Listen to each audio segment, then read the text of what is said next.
Hey, hey, hey, welcome to a very special Purple Acorn 2025 prediction show. I'm your host, Serge Boudreau, also known as the HR Weatherman on the very popular HR Morning Show. We have a powerhouse of panels. We have thought leaders, we have HR futurists, and I'm excited to peer into their crystal ball to give us what's next for the world of work and what we should expect for 2025 for HR. The stakes are high here because I plan to go back at the end of 2025 and look at all our experts' prediction and call them out if they're right or wrong. So reputations are at stake here. So, for anyone listening, I think one of the reason that we wanted to do this is having experts that are dealing with this on a daily basis can give you some insights on what you should expect in 2025. Let's go right to our guest, and we have an all star lineup. Who do I have first? Who's my first panelist? Oh, Oh, there is no one better than Allyn Bailey. Allyn Bailey is also on the HR Morning Show and hosts the Global Report.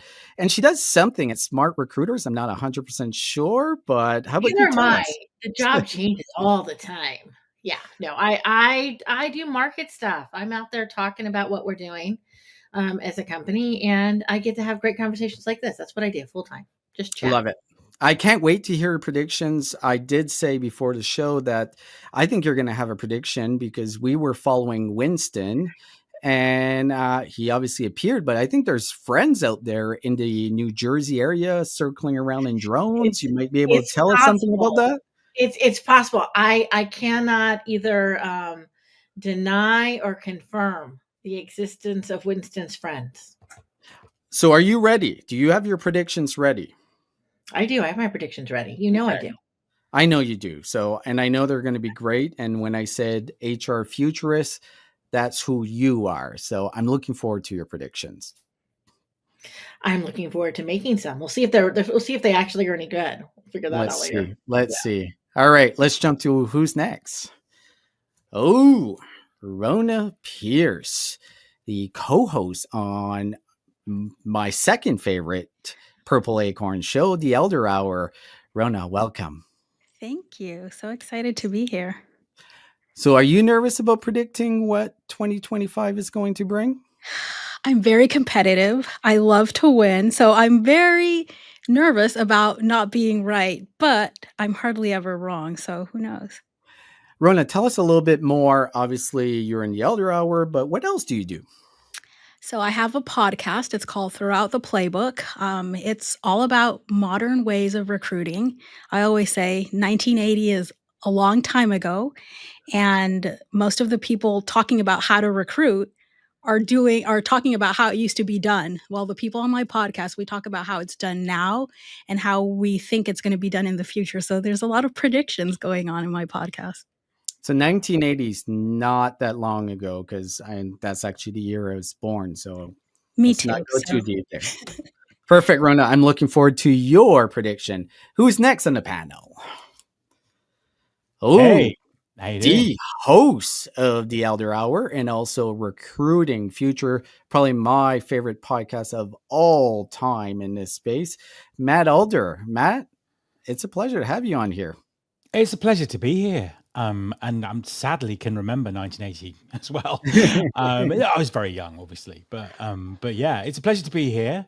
And yeah, predictions. I'm kind of breaking my own rule about making predictions because I think that our industry needs to be much more savvy about how it plans and predicts for the future, and there should be strategy and methodology and all those kind of things. So, but for now, that's all going out the window, and I'm happy to stick my neck out and make some predictions about next year or this What a year, depending on when rational you're watching this. take. A very boring one. So I'm glad that we're. Exactly. How fun would it be if we can't predict and we're wrong? So, Matt, obviously, you are very knowledgeable in this space. So I'm excited to hear what your predictions will be. I'm excited to make them, I think. All right. Who's next? Oh, we have a legend, Sarah White of Aspect 43, and actually is going to be appearing on our show From the Desk with Jada Montemarano. Sarah, Yes. welcome. Pleasure to meet you. I think we've met a couple of times, but it's great to be on screen with you. Yeah, absolutely. And I will be approaching it from a data perspective. So we run the largest buyer behavior study in the world around HR tech and TA tech, and including indexing 75 categories for market movement and buyer behavior. We can predict up to 3 years out what products are going to be bought and sold. And so my challenge with predictions is respecting all of my NDAs around what I know is coming on roadmaps. You have an unfair advantage there, Sarah. So I'll make sure I try to pick categories that you might not be as familiar. I'm kidding. It won't This happen. is, I think it's going to be great. I'm Perfect. excited. Yes. Good to see everybody. It's great. This is a panel of legends, so I'm ecstatic of hosting this. So let me give you a little bit of an idea of how this is going to roll. We're actually going to have a spinning wheel. What would be a Purple Acorn show without some cool graphics? And it's going to have all these different components of HR and the world of work. And when it lands on one, I'm going to look at you. I'm going to go to you and ask for your predictions. Then we can talk about it a little bit. And at the end, I'm going to ask everyone a general prediction that I will hold you accountable to eventually. Maybe not, but let's say we are. So how about we jump into the wheel first? This was Are you? done on purpose. I This was see. done on Because purpose. usually I'm the one that disagrees with Serge, so he decided to skip over me. Very, That is actually very sly, hilarious Serge. because Danielle disagrees with everything I say on the HR morning show. But I have the power, Serge. That's what you You need to do realize. have the power. So the dynamic has changed today. So actually, Danielle Farage is the co-host of the HR morning show.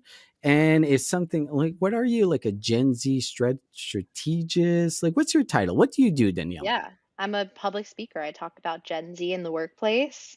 And I also, this year, have been getting into workshop facilitation, helping companies design young professional learning and development programming.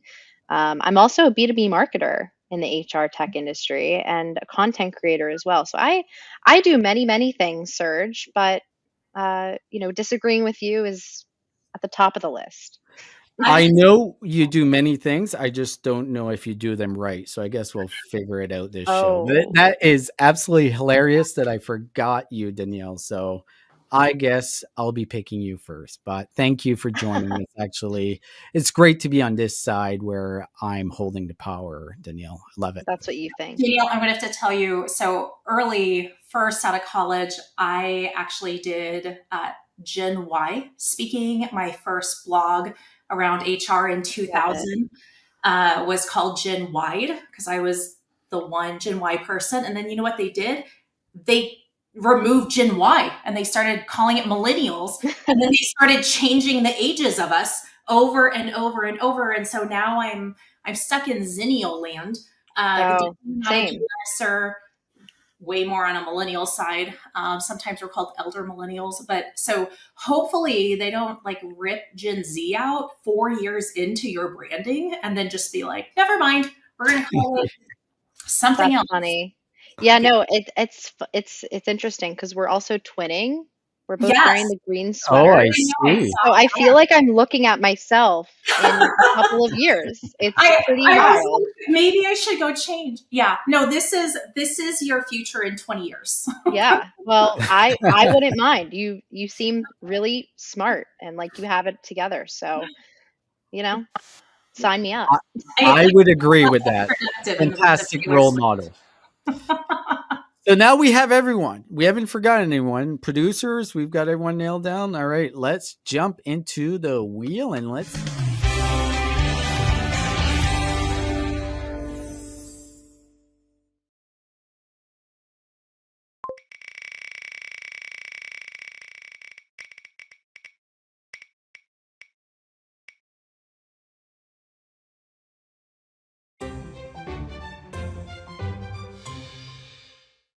Global hiring. And you know what? I'm looking at you, Allyn. I would love you to take this one. I think this is just right in your wheelhouse. Mm-hmm. Okay. I do. I have a prediction on this one. I think it's some early trending that we saw towards the end of this last 2024. As we go into 2025, I think the conversation is going to be around the democratization of hiring. And here's what I mean by that. Listen, technology has caught up with all of our dreams and desires. The capabilities are now possible. More and more companies are going to start trying to figure out how to leverage that more effectively. And what part of that is going to mean is that they're going to change the conversation from efficiency and speed to redesign and reimagining. And when they do that, it's going to translate itself into different types of people being involved in the hiring process, right? Maybe you don't need a recruiter Sherpa, but maybe you need something else or someone else in some type of different type of role. Maybe you need more prompt engineering and less sourcing. I don't know. But I think that's going to be the conversation, the democratization of hiring. Who can do it, when they can do it, how they can do it. In every market across the world. Yeah. Yeah, I personally think we are past the days of having very discrete market variations and differences. I think that you will see it happen faster in some places than others. You hear me talk a lot, you're going to hear me talk a lot about peacocks and whispers. I think that some of it will be loud and proud and out there and in your face, and some of it will be whispers and conversations happening in back rooms. But nonetheless, it's going to be happening. Really interesting. Matt, would love your take. Do you agree? Do you think, or do you have a different prediction when it comes to global hiring? I maybe have a slightly different angle. I think I actually agree with what Allyn said there. I think that there's obviously two different ways you can look at this. You can look at, global hiring, companies based in different parts of the, companies with offices all over the world, how their hiring process is working, what do they do? I'm interested in the kind of the global talent aspect of this. In the past, companies have kind of looked beyond their shores, very often for price reasons. So it's cheaper to move these roles to this particular country.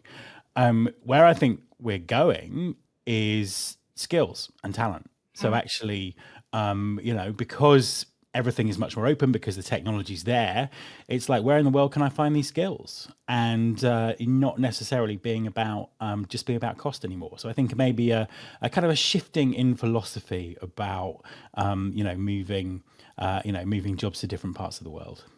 And from a hiring, if we move away from the hiring part of this, the technology is finally available where we can hire a little bit more fluidly globally. And so we have way better access to EOR technology. We have a better access to being able to have connectivity. And so the operationalization of hiring, workforce management, workforce planning at a global scale is going to be able to support what we're going to be able to do on the recruiting side in a way that technically we weren't going to be able to do even 5 years ago. Do you think with a certain election in the US and obviously a more nationalist trend in the US that this is going to affect anything when it comes to global hiring? No, not at all. I think there's more media conversation about all of this than actual business conversation about this. It's an unstoppable force. The genie is out of the bottle. The technology is there. People can do all kinds of things remotely. Language is not necessarily a barrier anymore. I don't think you can roll that back, however much you'd like to or try to. Well, and I think even with that, I think because of the introduction of all of the AI tech and tools, it isn't even necessarily cheaper to go international anymore. In a lot of markets, you just need to have somebody really good at what you were talking about a little bit earlier, like knowing how to do the AI integration a little bit better. And so one person can do the job of 5, 6, 7, 8. So even if somebody can't go totally global, they can access just different points for contract or for this versus true global hiring. But the introduction of AI is about to completely change everything. And we're seeing, if everybody, a lot of you guys I know are on TikTok also, but like I can watch these people build agencies, all of these other groups, and they're hitting 10, 20, $50,000 a month within 4 months using AI by themselves, working a full-time job. And so the speed and the time is no longer the challenge and need to go, because we're looking at things from an hourly perspective to go global. Danielle, I'm curious on your take here. My take, I think that we're going to continue to see the growth of gig work marketplaces, things like Upwork, Fiverr. There's one called A Team where they basically create like smaller teams to take on bigger projects. But yeah, they're going to continue to thrive and expand due to what Sarah was talking about, right? Ease of use and adoption, and also due to like the rapid evolution of AI and the need for innovation, as well as like the flattening and democratization of organizations. I think there's like a need to innovate because things are changing so fast. Yep. So I actually have seen the creation of internal talent marketplaces for like gig work. And so I think that there's more project-based working. I've already seen that show up for a few different companies I've spoken to, but that will only expand in the immediate future. And I think a lot of people are also focused on that skills-based hiring, but also upskilling. And so that's super interesting to younger generations as well, because they're just focused on how do I gain the most skills as possible to help me throughout this crazy change. We started road mapping that tech, just so you know, in 2016 is when we've been road mapping and building those internal marketplaces for talent. It's taken this long for companies to be able to be ready to adopt what has been in the works from a lot of the vendors. And so I'm sure everybody on here has had some of the challenges with that internal side of things. So I know it's horrible to say, but COVID really helped progress a lot of this a lot faster than we anticipated. Yeah. I think too, Sarah, do you think that, I'm sorry, I'm piping in here. Sarah, do you think some of that ability to kind of enhance and really start activating some of those early marketplaces that we started talking about in 2016, a lot of it has to do with the fact that the AI tech has now evolved to a point where we can actually start to look at more dynamically, right? And move out of kind of those static hierarchies and start to be a little bit more dynamic about skills and even job description, like what work needs to be done and how do I connect people to it, and et cetera. It's a good example of where we had great ideas, but until the tech caught up with the capabilities to execute to it, we haven't been able to see it really come to fruition. And I think we're there now. Yeah, the adoption was so hard because you had to build all of the taxonomies and all of the different levels in order to do it. Most companies were not going to be able to do it. But I think there was also just a little bit of hesitancy from employees. So getting away from HR at the employee level, we still had a lot of hesitancy as we were running focus groups around people thinking about their job as a project. And I think skills is actually also going to be something we slow down talking about in 2025, and we start moving around, I don't want to say task, but start moving around like functions and different, a little bit different than skills, but like almost like little mini specialties or like little projects that people are really good at and being able to verse in and think about how we can plug and play. There's some, I can't go into further, but there are some really, really amazing things about to hit 2025 that aligns with all of this that is going to actually like really change how we think about all of this at work. Yeah, so cool. What a teaser, Sarah. That's pretty cool. But in the sake of keeping this moving along, I love to spin the wheel first. And Rhona, I'm going to ask you. So be ready with whatever the wheel comes up with. So let's spin the wheel.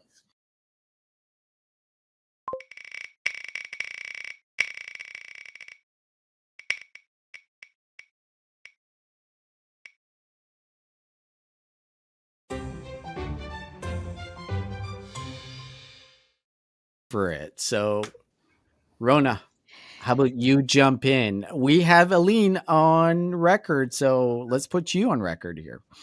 I mean, I've always been team quality over quantity when it comes to hiring.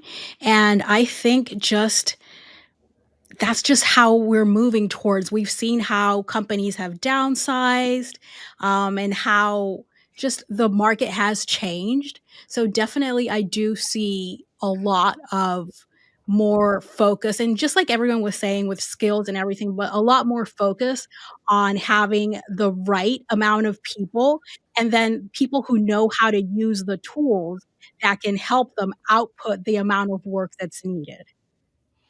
I love it. I love it.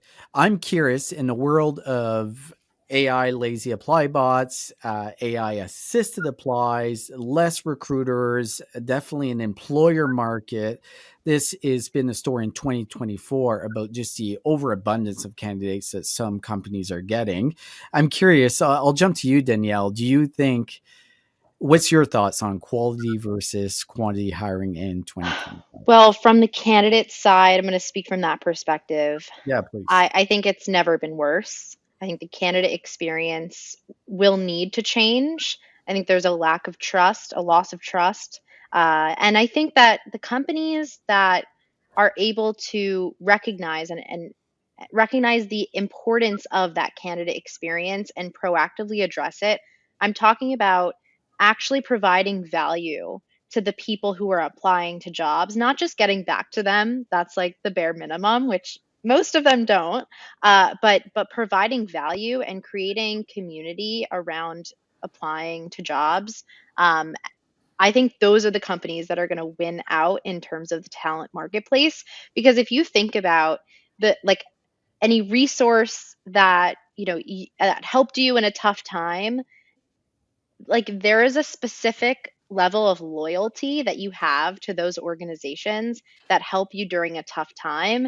And I think there's a unique opportunity right now for organizations to capitalize on that it is a really tough moment for people looking at for jobs, and those organizations, even if they aren't going to hire you today, might hire you later. It might look like upskilling, and might look like community events and IRL events. But I think that that's something that is a prediction of mine.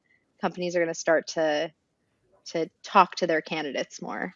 Is any of the other elders on this call having a flashback to 2006? I so am, Sarah.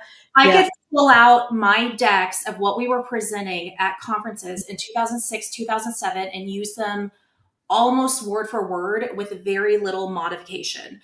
In fact, it was almost 20 years ago that we founded the Candidate Experience Awards. I was part of the original Candidate Bill of Rights. I think that was 2006, 2007 we published that. I was part of the original Candidate Experience Board. And so it has been nearly 20 years.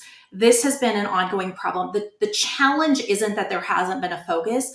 The challenge is that the consumer side of things has been moving so much more rapidly than what the organizations were able to do. And one of the really amazing things, coming back to the quality, is when we are talking to executives, the shift around marketing and around sales is also no longer about getting the most volume. It isn't about having the highest number of followers. It isn't about having the most number of people at your webinar. It isn't about those type of things at all. It's about having the right people. We did a spot check, for instance, of a company that was having huge numbers across the board on all of their webinars and all this type of stuff, but their revenue and their sales were going down in the space. Well, only 17% of those people were buyers. And so it didn't make any sense for them. And we're seeing at the non-HR level a shift around quality versus quantity. And we often will see that trickle in and give a little bit more validity. So when HR and recruiting comes and says that, it isn't just HR and recruiting being seen like they are just like not wanting to work or like whatever, right? Whatever excuses were previously made up. But the candidate experience stuff, we have this exact same conversation every 8 years, like clockwork. We had the same thing. So 2005 to 2008, we did the exact same thing. 2013 to 2016, we're doing the same thing now. And then every opposite for years. We go the other way about how do we source better? What do we do? How do we change the dynamics? And this has been going on since I entered the market in 1997. Can I add something on just some thoughts on quality, because Yes. quality, it's a kind of a no-brainer, really. No-brainer. And the technology and the targeting and the insights and the data, within things like recruitment marketing is actually there to deliver this. The problem is having a consistent metric that measures quality. Yes. You've got data fragmentation, you've got subjectivity. Vendors are interested in quality of application. Employers are interested in post-hire metrics. It's a crazy space. So it's actually quite difficult to, benchmark quality. So if I'm going to make a prediction, I would say that actually next year, perhaps we'll make some progress on that. As AI joins up data and systems, and maybe we'll get to a point where we have something that's a little bit more universal around quality. There's a big prediction. Can't believe I said that. That anyway, is a big prediction. We'll see what happens. That's a very generous prediction. I'm curious, Allyn, what's your take? What is a quality candidate in your mind? It's not where I thought you were going to go. The quality candidate is the right candidate at the right time, do the right thing I need done right at that moment. Honestly, right? Can I quote that? Can I use that in the future? You just nailed it. Go for it. Go for it. I mean, I'm going to add something a little controversial, maybe not controversial to this topic. I think quality versus quantity is a misnomer, especially as we go forward. We just had a conversation about the fact that we have a better understanding of the dynamic motion of jobs, the dynamic motion of skills, and the fact that we're going to start seeing hiring happening in much more kind of untraditional ways, right? Whether it be freelancing, fractional, project-based teams, in and out, et cetera. What I think we're going to start seeing is both things happening simultaneously. To get to quality, I'm going to change and reframe my quantity. So what that means is I may be hiring more people for more types of things, but for less time for more specific outputs in a much more targeted way. So quality and quantity start coming together by fixing right people, right time, right moment, right length, right duration, right experience. And that's how we solve candidate experience, which we haven't solved. I love it. I love it. We need to move on to the next wheel. Just that topic, though, by the way. Yeah, we could. We could go on the whole. I completely agree, and it's something we should do a show about, because it's something that's really, it is, in my opinion, the conversation in talent acquisition right now, or the most critical one. But sake of time, let's get to the wheel and let's see what's next.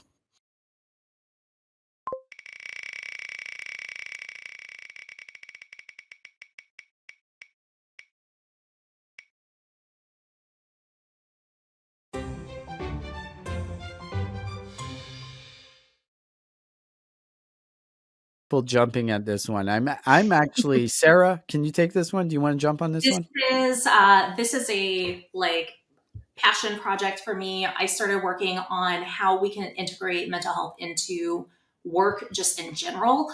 Probably about 8 years ago, as I was going through some grief and some trauma recovery, and I realized there was just not resourcing available in companies.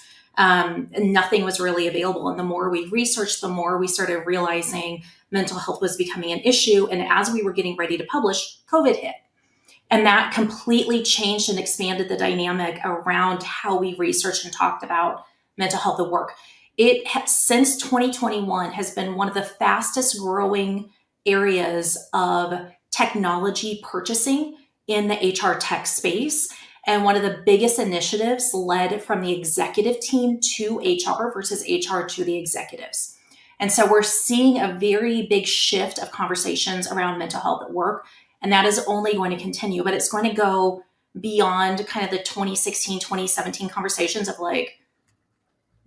do meditation apps, and really coming into getting into how we are hiring. Why are we treating people so poorly from our first touch points? And we're going to change into much more consumer flows of relationships for that candidate.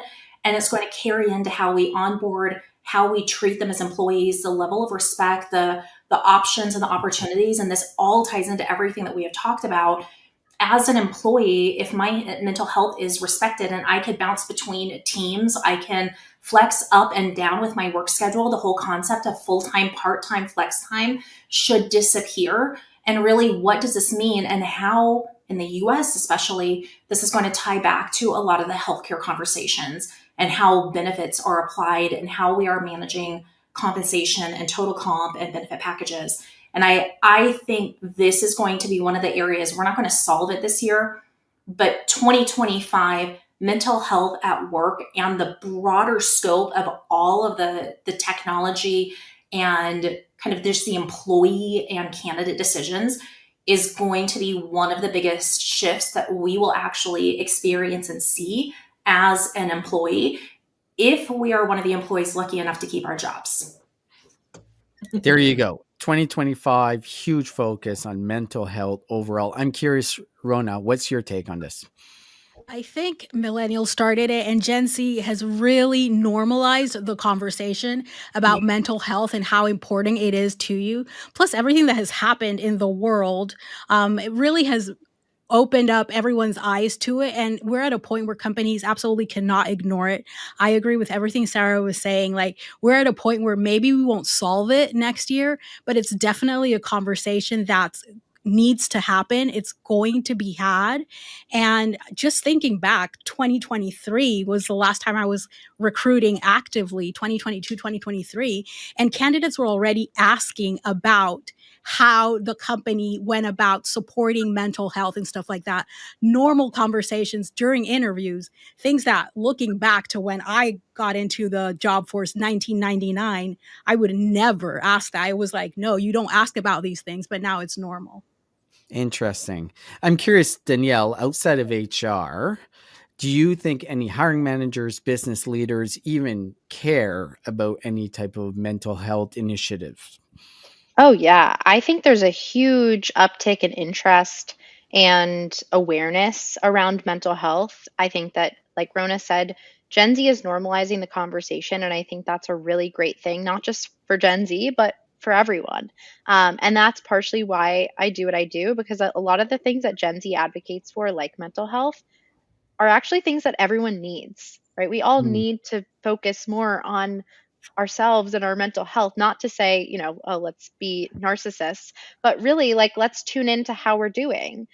Because that way we can be more conscious leaders. We could be more empathetic. We could treat each other better. And maybe there'd be less conflict to get in the way of efficiency. And I do think, one of my predictions that I'm going to be dropping in my newsletter this Friday is that trauma is not taboo anymore. And I Yep. think that's kind of the next level of the mental health conversation. We've thus far been kind of general about mental health and talking about that.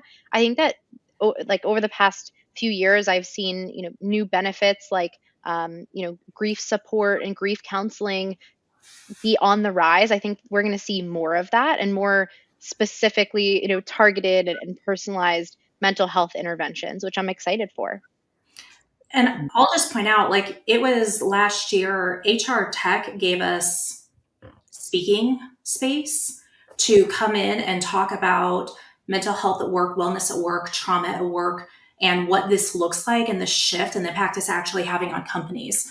And so when we start having some of the larger events come in and start normalizing this in a way where we're not talking about it in a very like, oh, get a mindfulness app. Oh, worry about burnout. But really like, hey, we have all of these type of things that we're not talking about the impact of menopause, the impact of domestic violence, the impact of grief, the impact of trauma, the impact of the fact that how many of our young new hires have lived through mass shootings. It's actually pretty high, right? And so you've got this a very different perspective of how this is all coming in. Our research is showing that in 2024, 27% of companies were actively buying mental health technology to help support their workers, and another 47% were starting to research it. Hmm. And so our buyer behavior research for 2025 is running January, February. So we'll have all of those new numbers coming out end of Q1. But this has been ongoing at the non-HR decision maker level, one of the fastest areas of focus across the board. So they absolutely care about this. Can I just connect to something that Danielle said earlier? And that's about the candidate experience. So candidate experience is in crisis. More people are going to be looking for jobs.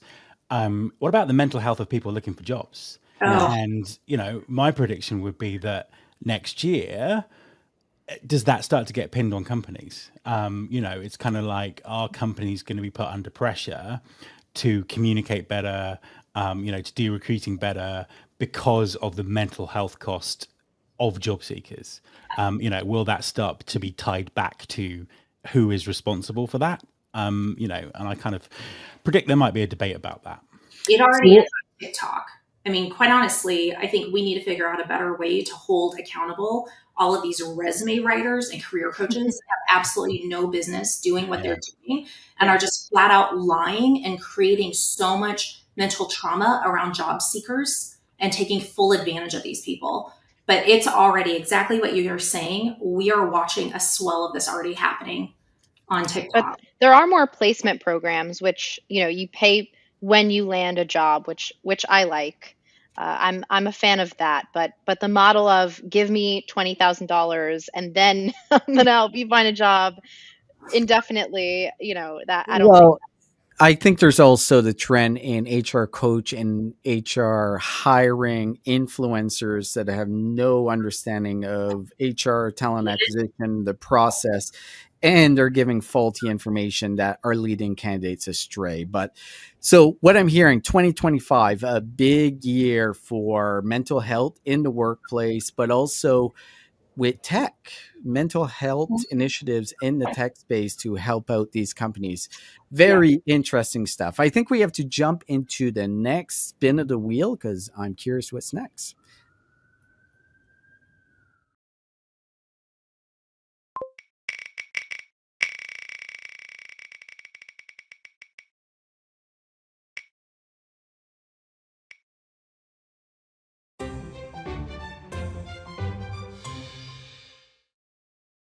Oof. All right.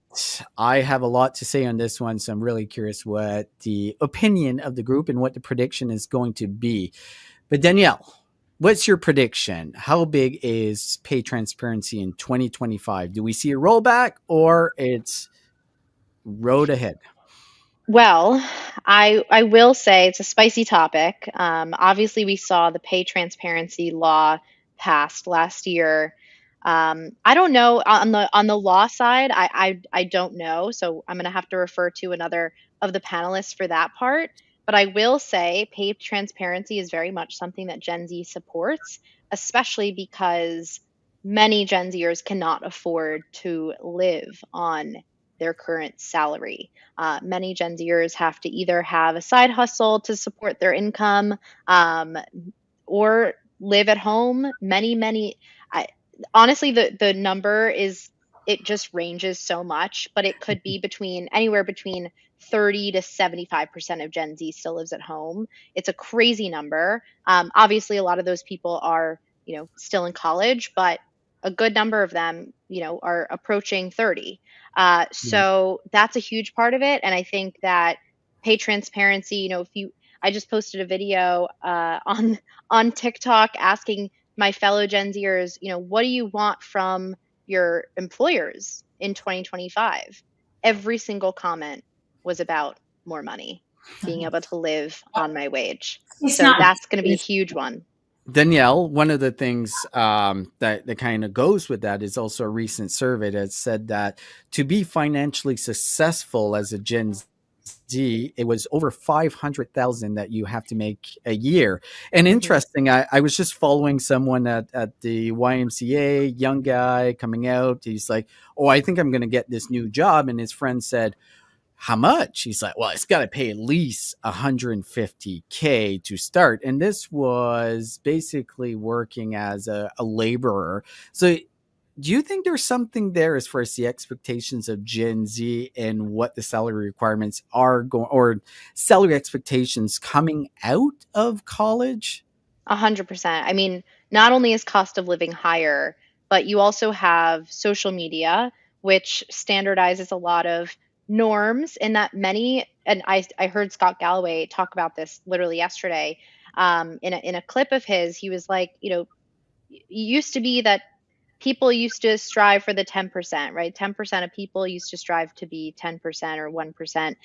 Most Yeah. Gen Zers you talk to strive to be in that 1%. Mhm. And to be in that 1%, you have to work really, really, really hard and you have to give up a lot. And I don't necessarily think that most Gen Zers know what it takes to be in that 1%. I probably don't even know what it takes to be in that 1%. But to be Yeah. honest, I think that that skews a lot of that, that data from that report, which I did a number of posts about. And you can go to that post and kind of hear my perspective on the whole thing because it's a lot expanded. But yeah, I think that there's a greater expectation amongst Gen Z to earn more. Just Yeah. simply just the cost of living alone, right?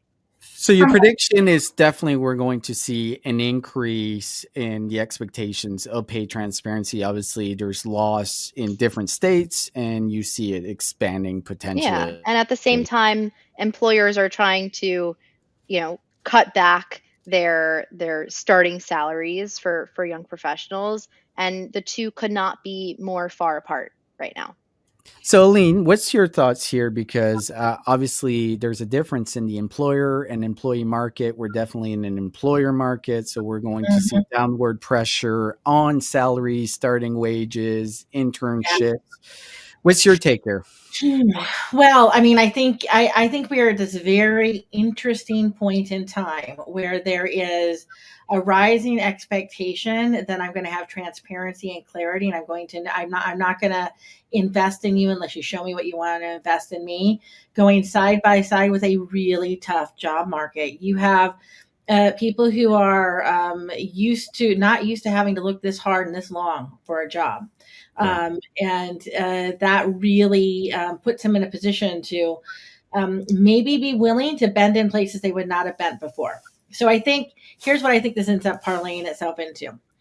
If we take into account the fact that we're going to see more and more both companies and the likelihood that individuals are being more willing to accept more gig based, part time, flexible sorts of employment opportunities, all of those require much more transparency and clarity on how much you're going to pay me. Now you're paying me by output, right? I mean, I'm sure Sarah can talk about this all day long. We're even seeing this in the B2B market, right? The move is much more, don't just give me this generic amount, tell me this amount for this value, very specific thing I'm providing for you. Yeah. And that's going to make pay transparency become just a normal thing because it's much more related to a very specific task, and it's going to be much more discreet in terms of the kind of how big it is, right? So I'm not talking about a salary, I'm talking about a project cost. We have employment lawyers on our team, and so this is something we watch really closely. In the US, at least, the legislation is only going to continue to go. And it is not just Gen Z, right? Like financially, millennials are struggling, especially if they didn't buy a house. The difference right now isn't by age. The difference is, did you buy a house before 2020 or not? Because that seems to be the big gap. Or did you buy it 2021, 2022 when rates were still low? Or are you not? Because the difference in a house, the exact same house, the exact same neighborhood, might be a difference of $3,000 to $5,000 a month. And so, regardless of your age, if you got in or didn't get in the housing market, that I think is the biggest factor of the division, not actually age at all. Hmm. So let's say pay transparency is going to become even more prominent in 2025, and I think we're going to see it expand. Let's spin the wheel one last time. Then I'm going to go to everyone and give me a quick hit on a prediction that I can hold you accountable. So let's spin the wheel.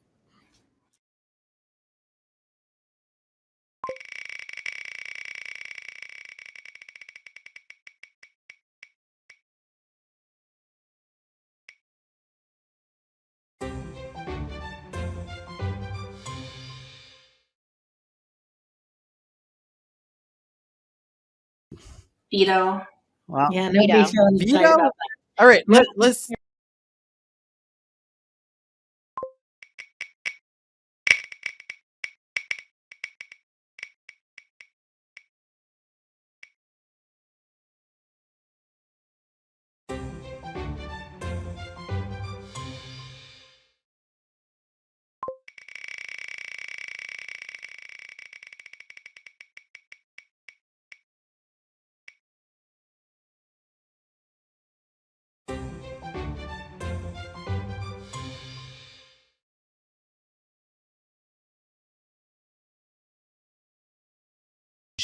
Programs. I would love to jump initially to Matt. It's been a little while. How about we jump right to you on this one? Well, I'd love to make a prediction that's absolutely going to happen. I don't know. It's an interesting time Yeah. in terms Yeah. of how DNI is now being portrayed and talked about. It does vary from country to country. I think that's the other aspect of it. It's a really big topic, so I'm gonna pick just one small part of it, Please. which is neurodiversity. And I'm just gonna say that I hope next year, employers will be much more cognizant of how awful the recruiting process is and do something about that. So that's going to be my very sort of specific thing that I'm going to pitch. How awful how awful the process is for people who are neurodiverse, but actually how awful it is for everyone. Because I think if you fix things for neurodiversity, you tend to fix them for everyone. So that's kind of my prediction. So very I love that prediction, Matt. Rhona, I'm curious what your take on it is. I think that even though, yes, in the US especially, there's talk about rolling things back and all of this, what we're seeing is that that's really not what most companies are doing. Also, the market is just going to force that's what candidates are asking about. That's what people care about. Even you're seeing it in the consumer, like the non-HR, let's take the looking for a job out of it. Diversity is and DEI is important, and we're going to focus on things of like seeing it in a more holistic way of not just race, not just like male, female type of thing, but like Matt was saying, neurodiversity and all these other things that are part of DEI. I think the DEI practitioners are going to do a better job next year because of all the political pressures. They're going to do a better job at really showcasing what DEI truly is. And that's where we're going to see adoption from some of these companies that have been a little more resistant to it because it is something that impacts everyone. Very interesting, and I'm going to predict here. I'm actually thinking it's going to go the opposite way because I think a lot of it has been driven. There's factors of it driven by some political pressure, rightly, right? I think it's fully on board, but I think that's going to be removed. And without that cover, a lot of CEOs that have jumped into diversity, equity, inclusion see a way out. So I'm going to predict it's going to be a challenging year, not because it should be. I think it's the wrong way for us to go, but I think we're going to see a lot more examples like Walmart where they're pulling back. Anyone want to disagree with that? I'm going to fully disagree only because we now have legal legislation. And so what we're actually seeing is we're pulling back from it being a title and one person is in charge of it because what we've realized is that really wasn't the right approach. This is something that needs to happen across everything. How we recruit and manage our talent, how we are selling needs to be different, how managers are leading has to be different, how we are marketing has to be different. It is turning into more of an organizational initiative goal versus it being like, hey, let's make sure we check a box over here. But any public company now, especially, and then any companies that are in Europe, there's very strong laws and reporting that are rolling out in 2025 that it's not possible for them to roll back. They're going to have to be accountable. They're just changing how they're doing it. So one of my big frustrations with it is it has been so performative for the last few years. And we were seeing people spend more money on the marketing of being an inclusive place to work than they were on actually fixing it. And I think what they're changing is we're actually going to fix how we're doing things at work and spend more money on doing it what Allyn said earlier about the quiet, like how do we do it in the quiet ways? We're going to start doing it in the quiet ways because people are tired of the performative versions of all of this. Can I just give two kind of on the piggyback of what Sarah was saying? I'm going to also add like employer branding specifically. I think in regards to DEI has been problematic because just to slap on, hey, we care about diversity, equity, and inclusion means literally nothing if you're not actually like talking to us about the how and like what that means. I think that there's going to be a shift away from this workplace is for everyone and more towards this is why we're different. And it's giving niche if I were to give that a title. And then the other thing is, I plus one what Matt said about neurodiversity being a topic, but I will also say that I think intergenerational collaboration will also be a topic. That's what I'm hoping for. I think that there will be more intergenerational clashes. A recent LinkedIn study from literally a few days ago found that 1 in 5 Gen Zers haven't had a single conversation with someone over 50 in the workplace in the past year.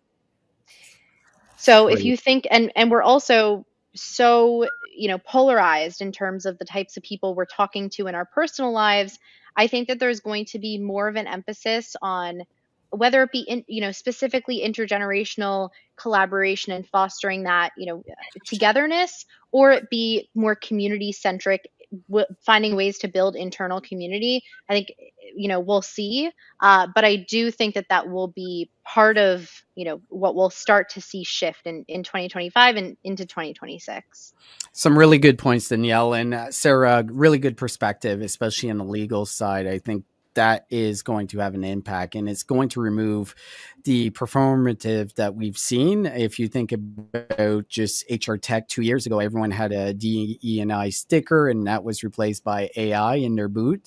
So definitely there's going to be a bigger focus. But I also think in the US specifically, and this is a prediction, we're going to see some challenges in 2025 that we might not see in other parts of the world. So really interesting. This is why it's a prediction show. So I want to jump into the next phase, and we're going to do this quickly, right?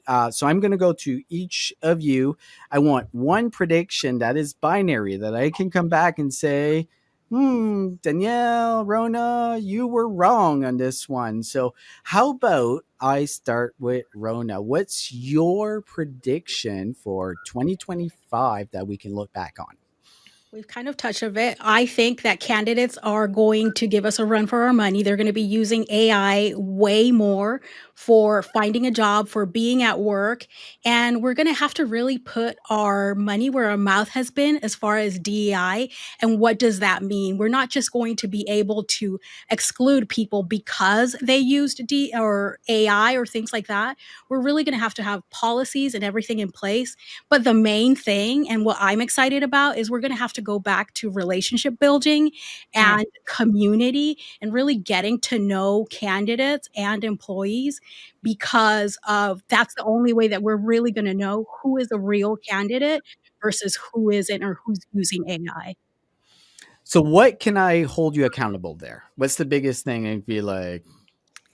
That candidates are going to force us to go back to basics, relationships, and community because of how they're going to be using AI. Love it. Love it. Allyn, what's your take? What's your prediction? My prediction is we are finally going to start replacing the conversation about remote work and hybrid work. That's going to become less and less, and we're going to start talking about autonomy at work. Not just where people work, but how they work, when they work, and that entire frame of having autonomous decision-making in the work framework. So I think it's all autonomy this next year. Remote and hybrid is so 2023. Oof. I like that one. I like that one. We'll see. Matt, what's your take here? My prediction is that next year we are going to stop talking about AI. Now, to explain that, because I know it's a big statement, isn't it? It's a big What a statement. hot take. Right, let me explain it. Because it's becoming ubiquitous, and we have to start talking about the outcomes and the, what it empowers and how we change things, rather than talking about the thing that does that. For those who remember, a few years ago, we used to talk about something called mobile recruiting all the time, or mobile recruiting this, mobile recruiting that. We don't talk about that anymore, because these are just this. It's just there. It's just a thing. So AI is going to be there. It's going to be a thing. We need to talk about, what it does, what it facilitates, and how we're going to change everything, not the thing. Okay, I'm going to hold you accountable to that one when I end up at HR Tech in October and I see no one talking about AI. I'll know you're right. It will not be our clients talking about AI, I will tell you that. So. There you go. Sarah, what's your prediction? My prediction is we're about to see some pretty big consolidation within the HR tech landscape and within the TA tech landscape. And so we have a lot of products right now. Tech stacks have never been larger. Investments are actually not going down, but all of the vendors you talk to are saying like, oh, we're not selling as much. And it's because everybody has built basically a bunch of features and are releasing features as products. And so we're going to see a pretty big roll up. And we're going to see a lot of the larger vendors that have been quietly doing the large language models and the AI and all of this over the last 10 to 12 years and building it out at scale, finally announcing what they've been doing and really kind of surprising, I think, a lot of people and startups in the space. Interesting. So obviously, you're very well versed in that space. You mentioned at the start you have NDAs. Is there an acquisition that you can just like say right now? We have done $1 billion of M&A and investment in the space in the last 4 years. And so there's always stuff moving, but what is coming this year isn't just the big ones that you're going to hear about, but it's a lot of the little products are being acquired even by, instead of having 40 different TA systems, we're going to see kind of the TA vendors buying up some of these little mini point solutions to create more robust TA platforms. And we're seeing the same thing. Talent experience is what we're going to think. I think talent management, employee experience, engagement, and wellness is going to be collapsing into what we're calling talent experience platforms. We are actually doing a big report on this, probably launching in a week. But we're seeing this shift and really this collapse because it's too much for the buyers to try to understand, manage, and it's too much for employees to try to organize and manage all of this tech. Nobody has that. And from a marketer standpoint, it's too much to sell. Like all of it is important. No. So, let us market away.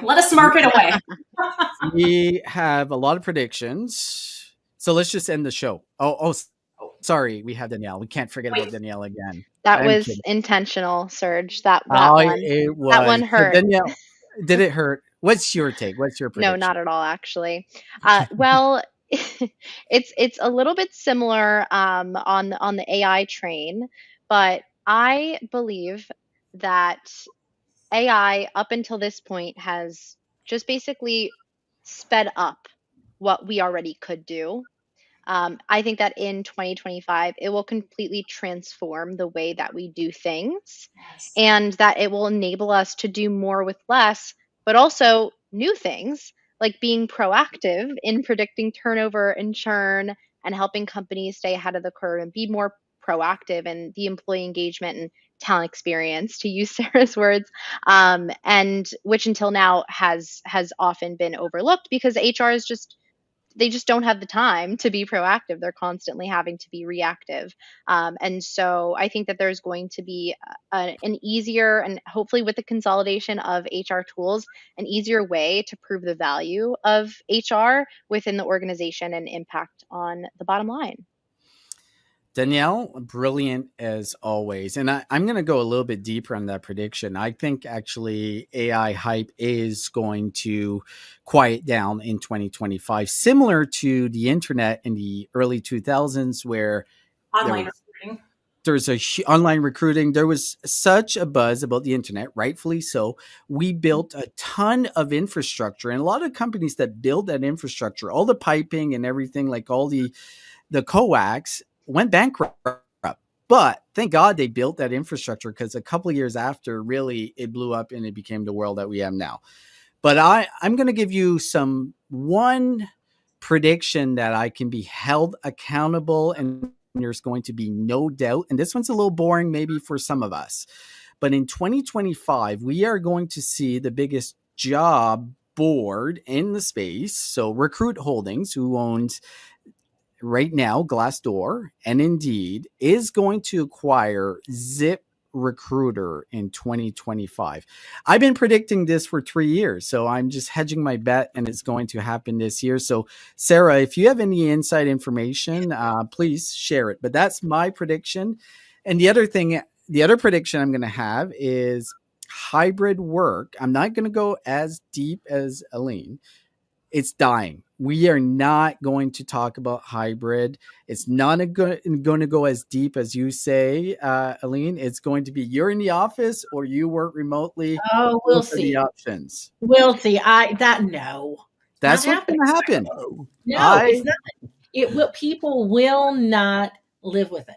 They just won't. They won't. Yeah. I guess we'll see, but I feel they will, because we are in an employer market and people are very desperate for work, and they'll do whatever it takes to get that job. Unfortunately, I'm not saying that's right, but that's what's going to happen. So we will see it 2025 if that happens. I'm saying, okay, fine. Let's put something good on it. What do you got? Whatever you need, right? Money, smart recruiter promotion, whatever you want. I was going to go for like a good. I see like a brownie or cookie or something. Maybe a brownie. Yeah, I'm open to everything. But hey, we've been doing this for an hour. We've got some fantastic conversations, some great insights, some predictions that we can hold you accountable to. Some are a little flaky, I must admit, and a little wishy-washy, but then we are HR, and that's what we do in some ways. So it'll be interesting to see what actually happens. And when we all gather again at the end of 2025, I'm inviting you right now. We're going to see if we were right or not and what actually happened. But I think we're all excited I think 2025 is going to be a banner year for HR and the world of work. I think we're going to see some dynamic shifts. So on that note, I really appreciate each and every one of you for your fantastic insights. And you are really the futurists of HR. So again, thank you.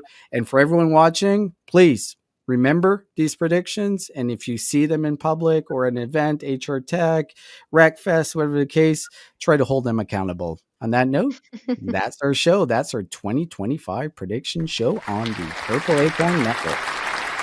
Thanks, Serge. Thank you.